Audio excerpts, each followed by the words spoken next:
2019년 10월 24일 정경심 교수님의 구속영장이 발부되었습니다. 저는 그날 서초동 검찰청 앞 촛불문화제에 있었습니다. 개국본이 주최한 촛불문화제에 참석하러 가니까 많은 분들이 제게 물어보십니다. 정 교수님 구속영장이 어떻게 될 것 같냐고. 구속영장이 발부된 뒤에도 많은 분들이 이제 어떻게 되는 거냐고, 우리는 어떻게 해야 하냐고 하십니다. 우리는 어떻게 해야 하는가. 우리는 앞이 보이지 않는 전쟁을 치르고 있다고 생각하고 있었습니다. 임명권자가 임명한 윤석열이 삼성을 잘 수사하고 있었으니까 검찰총장이 되면 적폐수사 제대로 하겠지. 국회에서 난리 깽까당 쳤던 자유한국당 의원들 소환조사에서 제대로 법대로 수사하겠거니 했습니다. 그런데 그 검찰총장이 검찰개혁의 가장 큰 걸림돌이 되어서 모든 걸 방해할지 아무도 몰랐습니다. 그리고 그걸 언론이 도울 줄도 몰랐어요. 조국 법무부 장관이 사퇴할 줄 아무도 몰랐고, 정경심 교수님께서 뇌종양, 뇌경색 판정을 받으셨는데도 불구하고 구속될지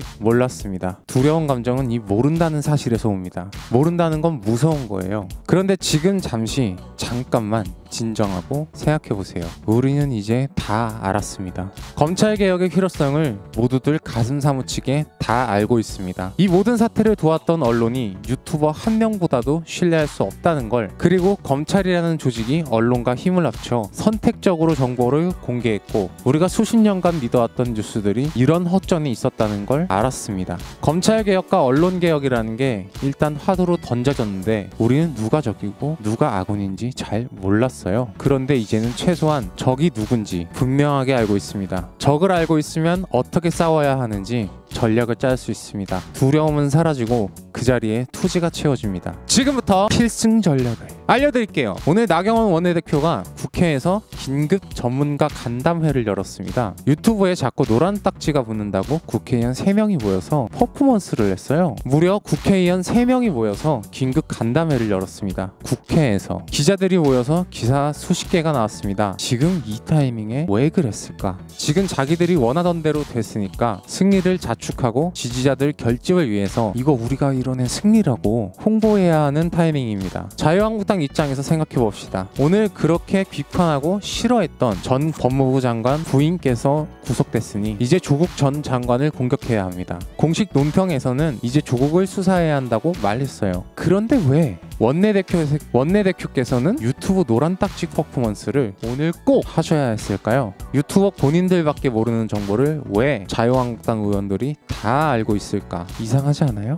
유튜브 노란 딱지를 왜 이 시점에 해결하려는 퍼포먼스를 했을까? 이분들은 이 간담회에서 꼭 집어서 우파 유튜버 노란 딱지 문제를 거론합니다. 그리고 유튜브 노란 딱지는 공정거래법 위반이라며 공정위에 신고합니다. 왜 하필 오늘이어야 했을까? 여당과 정부를 공격하기에 딱 좋은 타이밍에 왜 나경원 대표는 뜬금없이 유튜브를 공정위에 신고했을까? 이 바닥에 우연은 없습니다. 나경원 대표가 이 간담회 이후에 했던 발언을 들어보면 이해가 갑니다. 정경심 교수를 구속에 이르게 한 힘은 우파 유튜버의 공이 크다. 공이 크니까 뭔가 도움을 주고 싶은가 봅니다. 자유한국당에서 절대로 특정 유튜버랑 거래를 했을 리는 없을 테고 그냥 고마워서 그런 걸 거예요. 그냥 순수하고 깨끗한 마음으로 노란 딱지가 붙어서 수익이 반에 반토막 나서 내년 4월에 있을 총선까지 운영하기가 힘든 유튜버들이 불쌍했을 거예요. 그래서 착한 마음으로 유튜버를 위해서 이상한 타이밍에 마치 보상처럼 보일 수도 있는데 순수한 신분이라서 이렇게 도움을 주시려고 한 걸 거예요. 여기서 여러분께 중요한 이야기를 해드릴게요. 유튜브는 좌파 우파를 구별하거나 차별하지 못합니다. 왜냐하면 아무도 그 차이점을 알 수 없으니까요. 유튜브는 광고 플랫폼이기 때문에 철저하게 광고주가 좋아할 만한 영상에 광고를 많이 달아주는 겁니다. 많은 사람이 응원하고 좋아하고 칭찬하는 영상이 광고주가 보기에 좋은 영상입니다. 이번 주에 노란 딱지에 대한 기사가 많이 나왔어요. 고양이 뉴스에서 시작한 가짜뉴스 댓글놀이가 노란 딱지와 상관없다는,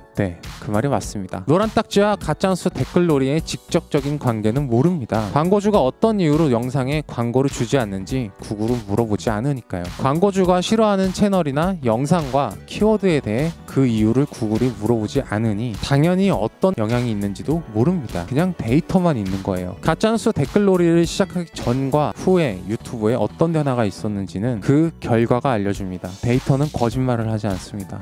하지만 그 변화는 정치적으로 이해할 수 있는 영역이 아닙니다. 저는 자극적이고 혐오스러운 가짜뉴스를 사라지게 할 방법만 제시했습니다. 이 방법은 당연히 편이 갈리면 양쪽에서 할 수 있는 겁니다. 양날의 검이었고 이기는 쪽이 숫자가 많은 쪽입니다. 우리가 이긴 거예요. 저는 깨어있는 시민의 힘을 믿었습니다. 그래서 지는 건 생각하지 않았어요. 반드시 가짜뉴스는 사라지고 그 자리를 좋은 콘텐츠가 채울 거라고 믿었습니다. 그리고 우리 소비자는 그냥 가짜뉴스가 유튜브에 있는 게 싫었던 거예요. 그래서 우리가 영상에 계속 끊임없이 댓글을 달고 의견을 표시하는 겁니다. 이제는 모든 유튜버들도 다 관심을 가지고 자기 목소리를 내야 합니다. 이제 가짜뉴스 때문에 일반 유튜버들도 모두 피해를 보고 있으니까요. 유튜버 한 명이 언론사와 맞짱 뜨는 시대입니다. 가짜뉴스를 만들면 가차 없이 시청률이 떨어지고 비판으로 박살나는 언론 개혁은 유튜브로 이미 시작됐습니다. 아무리 검사고 판사고 기자고 돈 많고 권력 많아도 우리는 개혁을 만들어낸 전 우주적으로 가장 강인한 시민들입니다. 그리고 우리 돈도 많아요. 우리는 상식적인 세상을 원합니다. 우리 하나하나가 글을 쓰고 댓글을 달고 집단지성으로 움직이고 집회를 나가고 촛불을 들고 움직이고 행동했기 때문에 유튜브의 가짜뉴스가 돈을 못 버는 환경이 만들어진 겁니다. 만약에 TV에 댓글을 달 수 있었으면 방송국은 벌써 다 망했습니다. 우리가 바꿀 수 있는 첫 번째 언론 환경이 유튜브입니다. 그런데 이번에 검찰개혁 이슈로 언론 신뢰도가 바닥을 치고 주류 언론이 유튜브가 됐어요. 유튜브라는 새로운 언론 환경의 생태계를 모르기 때문에 적폐들이 두려운 겁니다. 그들도 모르는 것은 두렵기 때문에 이것저것 다 해보는 거예요. 검찰과 언론, 법원까지도 다 그들의 계산에 의해 철저하게 움직였는데 이 유튜브라는 언론 환경은 변수가 너무 많아서 예측이 불가능합니다. 우리는 더 많고 더 젊고 더 강합니다. 유튜브 생태계를 바꿀 수 있을 정도로 우리는 행동하는 시민입니다. 생각해봐요. 국회의원이라는 대단한 권력자들이 유튜브 노란 딱지 긴급 간담회 식이나 열었다는 건 두려운 겁니다. 쫄은 거예요. 표창장 주는 것도 아닌데 이런 걸 이렇게 거창하게 할 이유가 1도 없습니다. 이 유튜브 채널 하나하나가 언론사랑 맞짱 뜨고 촛불 집회를 만들고 가짜뉴스를 사라지게 만들고 있기 때문에 위기감을 느낀 겁니다.